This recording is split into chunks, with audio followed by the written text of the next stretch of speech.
What's up, guys? Today we're going to be doing something kind of new for this channel.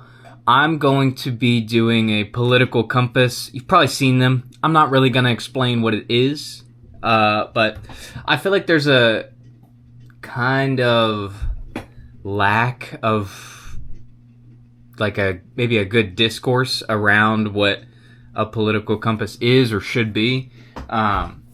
So for what I'm going to be going over in this video, first of all, we're assuming democracy in all of these scenarios. Second of all, we are kind of going over your personal feelings and what you should vote for with those feelings. Does that make sense? It won't until you watch what I'm about to do, but we're going to go over basically like your ideology, and I'll just go ahead and draw the two axes. The first axis is the government should have complete control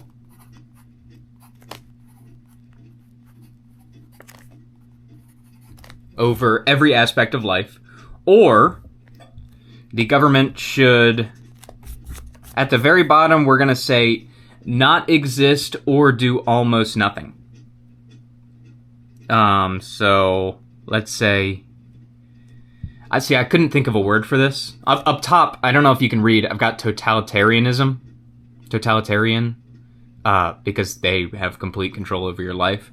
It's not the same as fascism, but they're pretty similar, and we could get into that on another thing. The thing is, fascism is undemocratic, whereas totalitarianism can be democratic. Fascism, where it is undemocratic, is often totalitarianism. We like to call that authoritarianism, but authoritarian fascism is very similar to totalitarianism. Anyways, the other thing, I haven't read a whole lot of theory. This is from my brain, and my brain alone. I mean, it's from everything I know and have learned, but it's my synthesis, so you're not going to read this somewhere. This is what I think. But anyways, the opposite of totalitarianism, where the government controls everything, is the government controls nothing. I'm going to write nothing down here. Okay. Second axis is on the right, we're going to have centralization. And on the left, we're going to have decentralization. Okay, so now what? Well, I also want another disclaimer, we're not doing a left versus right dichotomy. If you know that left and right wing mean kind of nothing, or rather they're associated with such a broad collection of ideas that they mean pretty much nothing. For example, like, I think the most defining thing about left-wing politics is economic policy, but what is grouped in with economic policy is like social policy, like should gay people get married or anything like that. But the thing is, yes, gay people should get married, and that's not ideological, that's just the fucking truth if you believe in justice. And I believe in justice and democracy, so, like, you know, I'm not like, should black people be able to vote? That's so left-wing. It's like, yeah, back in the day, it was left-wing politicians who wanted enfranchisement for women or black people or whatever, but, I mean, it's not a left-wing idea that people should have human rights. But, I mean, apparently it is, because on the right wing, you have, I mean, bad economic policy in defense of like tradition, but not Luddites, because right-wing people are, at least today, willing to embrace like the AI thing. So anyways, left and right don't mean much to me personally. Like the kind of ideology. So we're gonna say these axes are ideas, and we're going to chart ideologies. The ideologies may range from all around the political spectrum. You'll see what I mean. So we're gonna start. Wait, have I explained these terms enough? Totalitarianism, yes, I explained that. No government, I explained that. Decentralized power, we are talking about... Well, there's not much of an example of decentralized power unless, I guess, you go to, like, ancient history.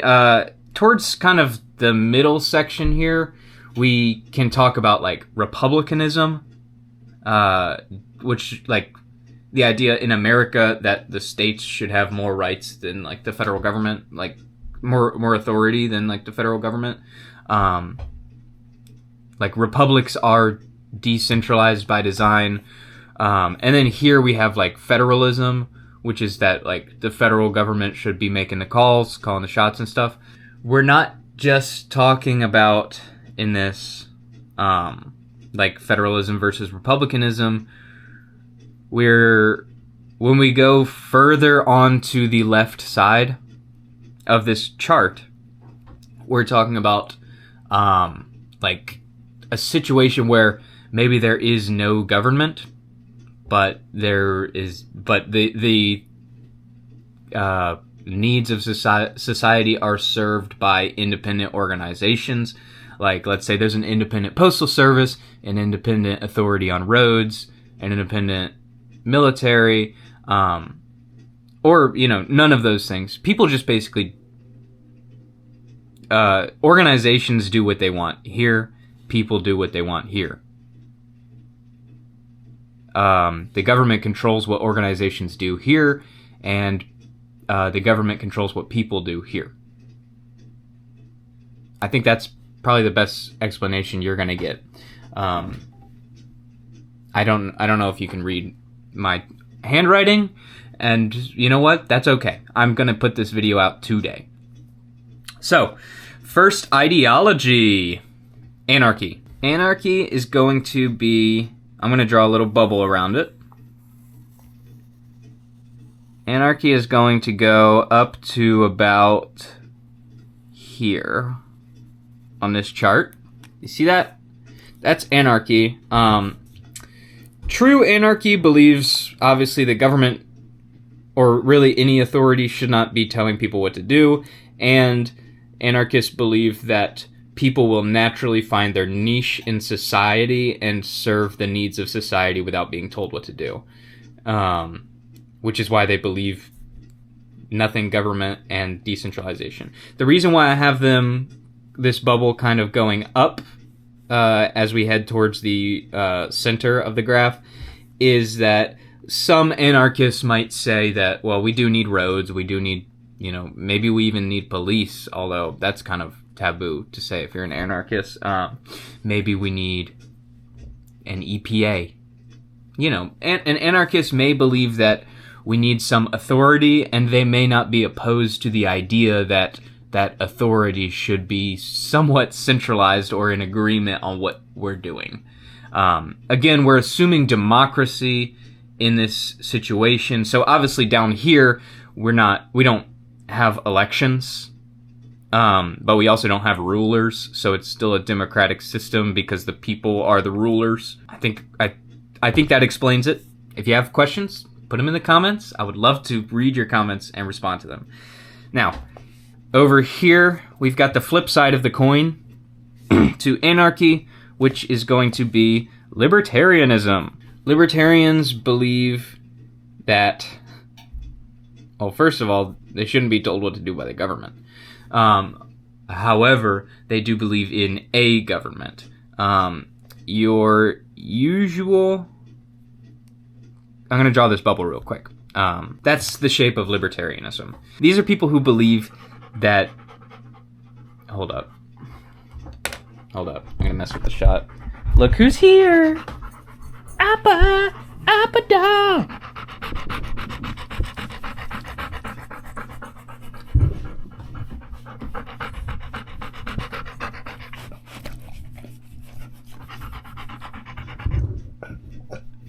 Oh, whoa.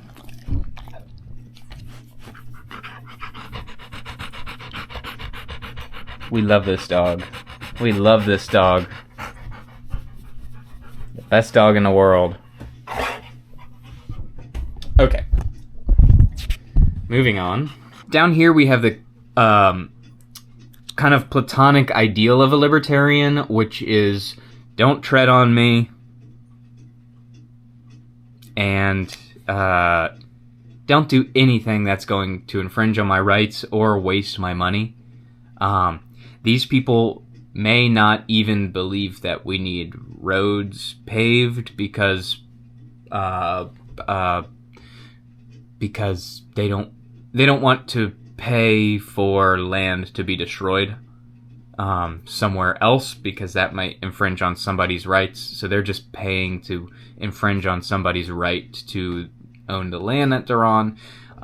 These people, they believe less in public property and more in private property, kind of like the government doesn't really have the right to do anything on the land, just because the land is owned by the people. I hate talking down to libertarians. We have a more contemporary sense of what a government has to exist for, which is the government is a centralized power that provides for the common defense. We get roads, we get the postal service, we get, pick your services that you think the government should provide. But still, this whole side of the libertarian bubble believes that the government should provide some sort of services with a centralized power. And as you move down, these are the people who progressively believe that taxation should not exist. And then kind of in the middle here, we have our libertarian Republicans. As much as the government should have to do, it should be done by local government as much as possible. Social services go up as you go up. And on this axis, we have locality goes up as you go left. Next, we're going to go ahead and cover communism, just so we can get this done, because this is going to be a humongous bubble. Communism is very complicated, and it's a very broad topic, and if you're an American who doesn't know much about it, you probably think it's one thing. You probably think communism is right here, and I'm going to write communism right here. But we're going to draw a bubble that looks like this. What's the reason for this giant-ass bubble? Well, communism is pretty much always totalitarian because they believe that the government should be all-encompassing. The government should be strong and have authority over all the people and all of the organizations that it has jurisdiction over, which makes them totalitarian. Again, not necessarily like good or bad. It's just, if you're going to be a communist, then you have to believe that the government should have control over most aspects of human life, which is why they're so far up. Yes, on this side we have a centralized dictatorial communism. This is communism with a dictator, a highly centralized power. Obviously, it's on the fucking graph right there. These are people who kind of, let's say, like, the closest thing to it would be the the Chinese government at the moment, because they own all the land in China. They own everything in China. And it's like leased out to your private corporations. I'm no expert on China, by the way. Sound off in the comments if you know about China and tell me all about it. I would love to hear all about China. But I mean, yeah, I think that explains it. This is kind of people's biggest fear of communism, is like, we have this totalitarian, like, centralized government where you are assigned a job, you are assigned a life, basically. It's equal to everybody else's life. Like, you live in the same home, you live, blah, blah, blah. This, we have a more agrarian kind of communism, and power is a lot less centralized. We may not even have money in a lot of this system. I mean, ideally, we don't have money in most of the system. Otherwise, it's not communism. But some of these bubbles have money, and so a theorist might say they're not communism. Sue me. Write a comment. Yeah, on this side, we have a system where it is understood that the people own the land, the people own the government, the people own everything that happens in their country. And the government exists as a representative of the people. That's kind of in this general area. The government exists as a representative of the people to basically make sure that each person receives what they need from the nation, from the land, and each person works a roughly similar amount for the nation. And that's communism. I mean, yeah, basically, from each according to their ability, to each according to their need, and the government exists to facilitate that. And that could be in a very decentralized way, with a free enterprise system on the left side, where people just kind of do what they will to fill the need in their society, and the government exists to make sure that that is happening. And then on this side, the government is the one that makes it happen. And then all in the middle, we have obviously a gray area. Moving to the right, you have more social services. Moving to the left, you have, I guess, less social services, but they ideally, theoretically, are provided by society in general. Next, I'm going to draw this bubble. And you all are probably going to have questions about it. But I'm going to explain it later. Y'all see that? It says Nazis. This is where National Socialists live. And we're going to come back to that later. Here, we have regular socialism. Socialism comes in, I think, 2 tiers. I'm actually going to draw a line to bisect these. Socialism comes in 2 tiers. The first idea of socialism, this is where, like, America under the New Deal is. Underneath this line I drew bisecting them. Underneath this line, America under the New Deal, basically any kind of welfare state post World War II exists around here. We have a strong free market. With centralized government services, limited centralized government services.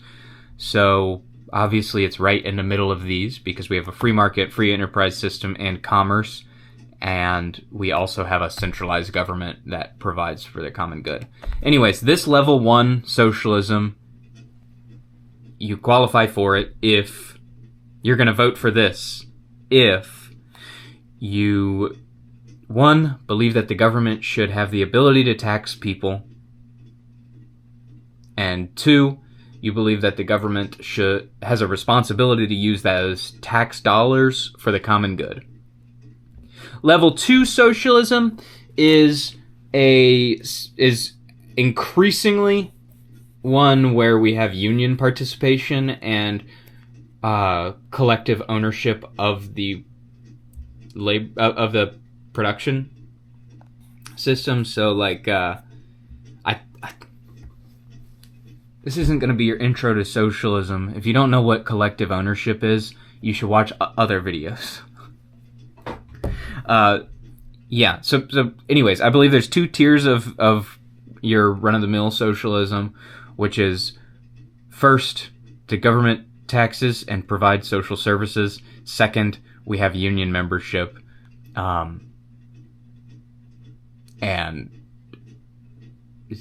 like, yeah. Okay. This next one, it's going to be over here. I'm going to draw a little line. That's anarcho-socialism. Anarcho-socialism. This one, I think, is pretty self-explanatory. We have a government that exists. It may levy taxes. It may provide social services. We may have collective ownership of workplaces, and there's just like it's decentralized. That's what makes it anarcho-socialism. That's why it's here on the graph. I'm not gonna fucking explain it. You should just understand. Okay? Sorry.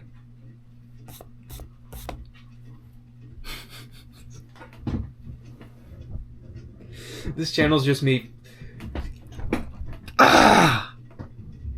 No. I'm sorry, but if you don't understand, write a comment explaining what you don't understand about why I put anarcho-socialism here on the graph. Or watch a video about anarcho-socialism and then think about it your own damn self. I'm not here to tell you how to think. Right here, we have where I belong, which is monetary socialism. Now, I'm going to make a video about monetary socialism one of these days because, just because I care about it, because it's what I think. The main thing that differentiates this from socialism is moving from abstract concepts of workers owning the means of production to concrete understanding of ownership, deriving from capitalism. Basically, here I think that the workers, unionized, will have equity in the company, and that should be mandatory. That's why it's up high, closer to totalitarianism, is because I do believe that we should have a You see me tweaking? Do you see me tweaking? I'm trying to think. Don't do drugs, kids. It'll make you fucking crazy. Yeah, I think that workers should have equity specifically in their company.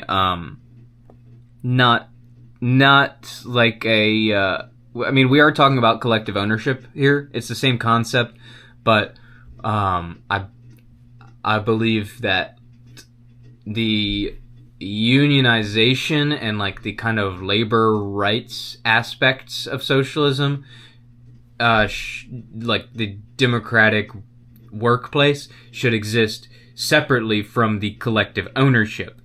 Okay, so as a laborer, you represented by a union, your union represents your needs as a laborer, and as an owner of the company, you represent your needs as an investor or an owner of the company. This is a system which holds on to money. We keep money as a system of value, but commerce is increasingly, as you move up and to the right, more controlled by the government. I obviously support trust busting, just safety regulations like the EPA, stuff like that, environmental protections. An example of monetary socialism in government policy would be how I believe that we should tackle the healthcare crisis, which is, first of all, socialists or communists believe that we should have no private hospitals, no intensive care units, or what do they call them? Like patient first. Those things, like, we just shouldn't have medical staff in the private sector at all. And I disagree with that. I think the issue with access to healthcare is not whether or not the government employs people. I think the issue with access to healthcare is the money of it all. And of course, these ideologies believe less and less in the concept of monetarism, which is the concept that we should have money in general. Anyways, an example of how a monetary socialist would solve the healthcare crisis in America is a national healthcare insurance program that is divorced from your employer.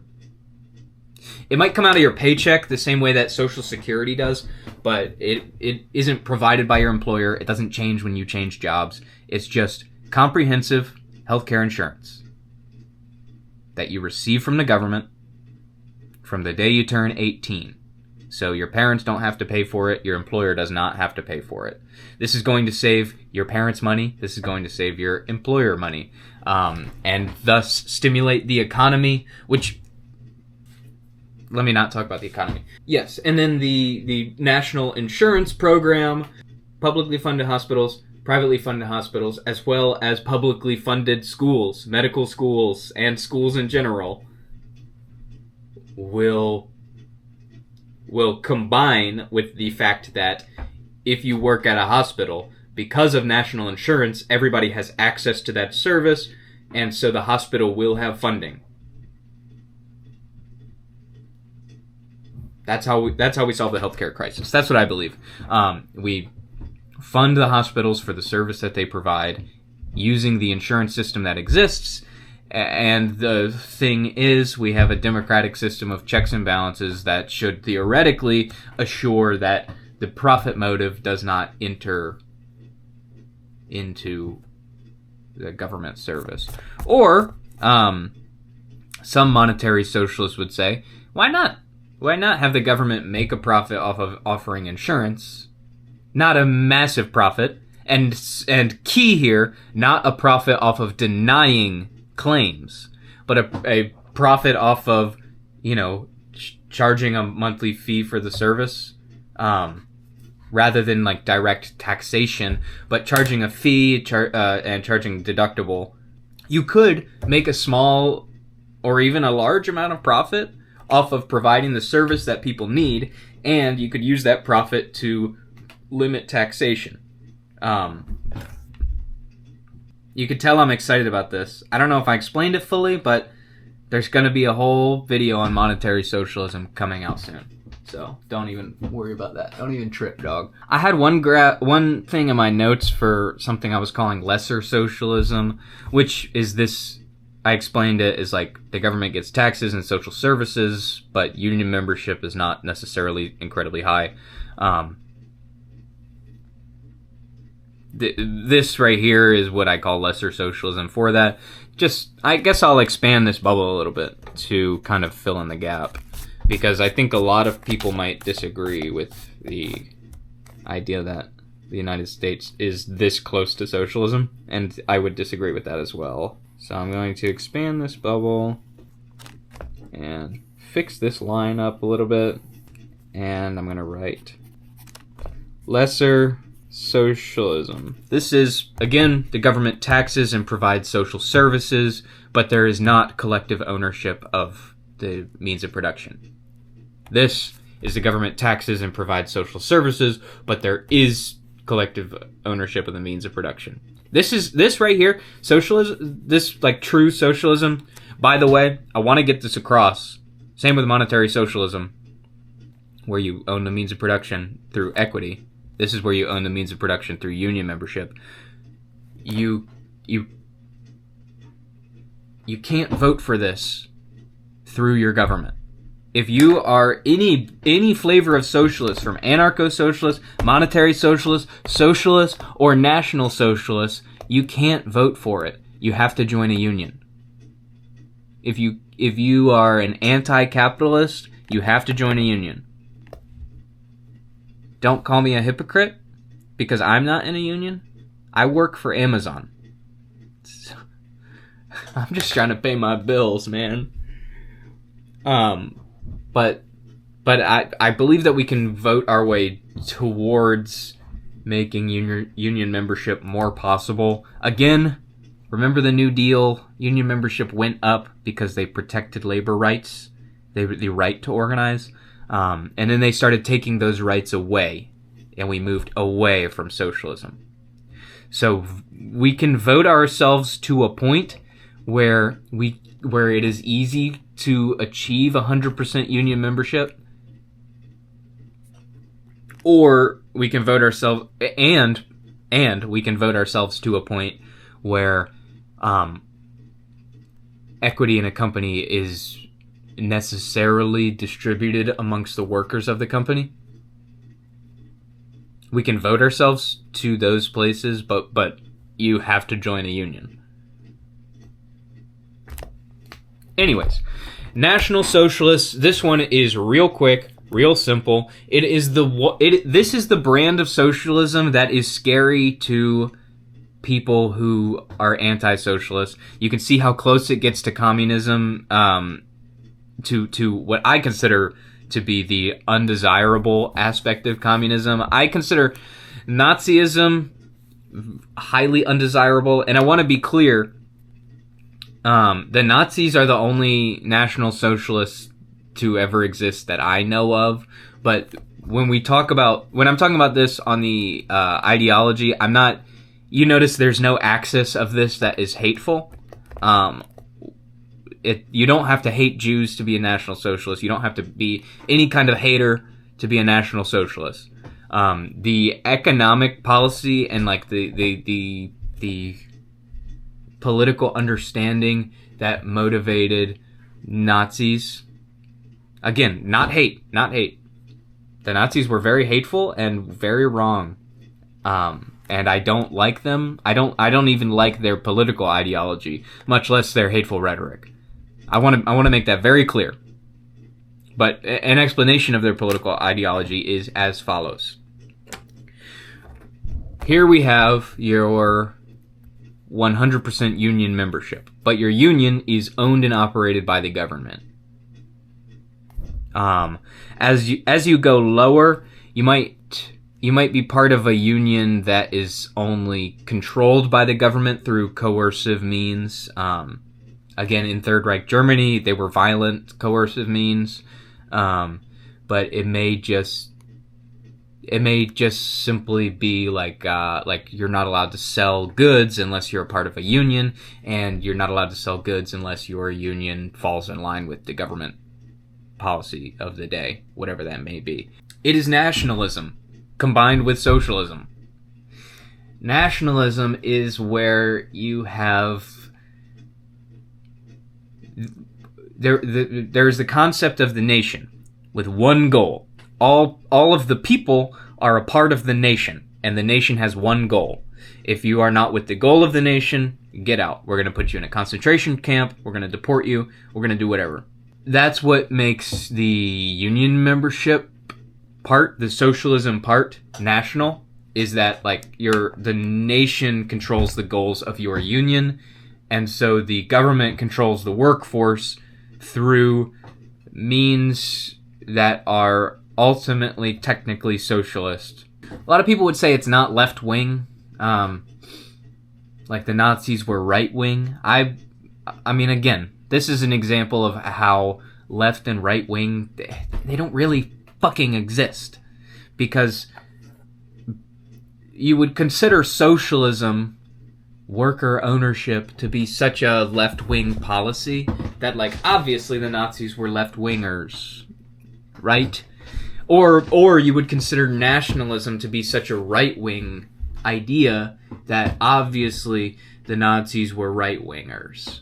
But the truth is, like, all of these ideologies are distinct from one another, and they don't necessarily lead into one another. If you change your ideas on policy, you're not going further in one direction or further in another. Unless you are literally going from, like, we should have employer-provided healthcare to we should have government-provided healthcare. Like, that is obviously a progressive step in one direction, which people would say is leftward. But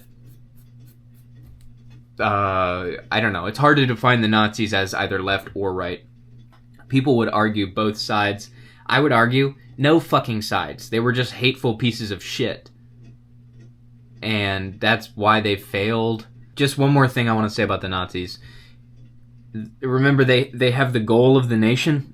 The Nazis chose the goal of domination over Europe and then eventually the world. And so they were able to align their workforce to become the whole nation became a military-industrial complex. And the military-industrial complex also helped create, the concentration camps and the fucking Holocaust. And they had to do that because if the nation lost sight of its goals, then, like, what would the workers do? Like, they would have a complete economic collapse because their entire economy was based on the idea of nationalism. However, their economic policy was that of socialism. I don't know if I'm explaining myself correctly. All right, now listen up, team. Thank you guys so much for watching. I really, really appreciate it. I cannot tell you. I mean, obviously you can tell I get excited about, like, thinking about politics or political ideology. So if you enjoyed this video at all, if you thought it was interesting, or you have a question or any comment, put it in the comment section. Please, please, I would love to talk to people who care about these things. I would love to talk to people who care. Because sometimes I feel like I'm the only one. You know what I mean? You know what I mean? Sometimes I feel like nobody really gives a shit. We just kind of vote for whatever. Oh, great, we've got Donald Trump on the thing. We got Kamala Harris on the thing. Well, like, an intensely nationalist ideology is more interesting to me than one. I mean, what is the ideology of the Democrats? I ranted about this in a video. Part of the title was ranting about politics, but seriously, what is the idea of the Democrats? So the Democrats are here today. The Democrats that ran against Trump in this most recent election, down here, or maybe even like around here. Trump.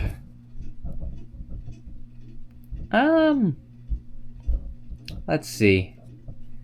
Trump is definitely not ideologically a socialist, but he certainly is a nationalist. I mean, like I said, even in my explanation of, like, the goals of the nation, deportation is a goal for the nation to aspire to. Not one that I think should be aspired to, but it's one that, like, you can put people behind a complex of deportation. And in that way, like he's expanding social services, and the social service is deportation. And so, yeah, I don't know. Trump is probably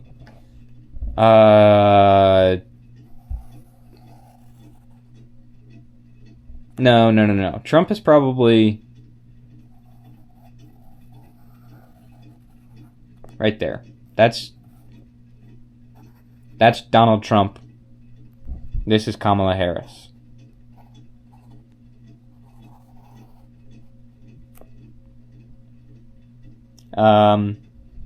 Bernie Sanders is closer to the kind of New Deal. Again, me, this is where Huey is. I didn't put my H in a specific spot because I just put it in the whole bubble, by the way. Ooh, give me another person. Give me another person. Let me think.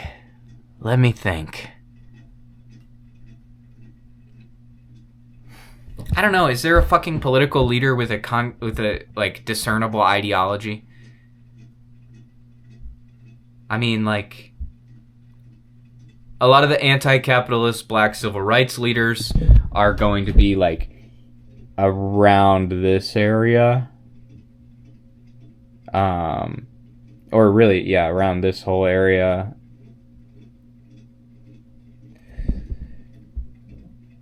I mean, yeah, a lot of anti-capitalists just exist in this section. In general, capitalists are going to exist just more so like here in the bottom of the graph. Anarchists are not typically capitalists, though. But if you believe in the free enterprise system, listen, I got work to do today. Thank you guys so much for watching. Please comment. Please comment. Please leave a like. I love you guys. Bye.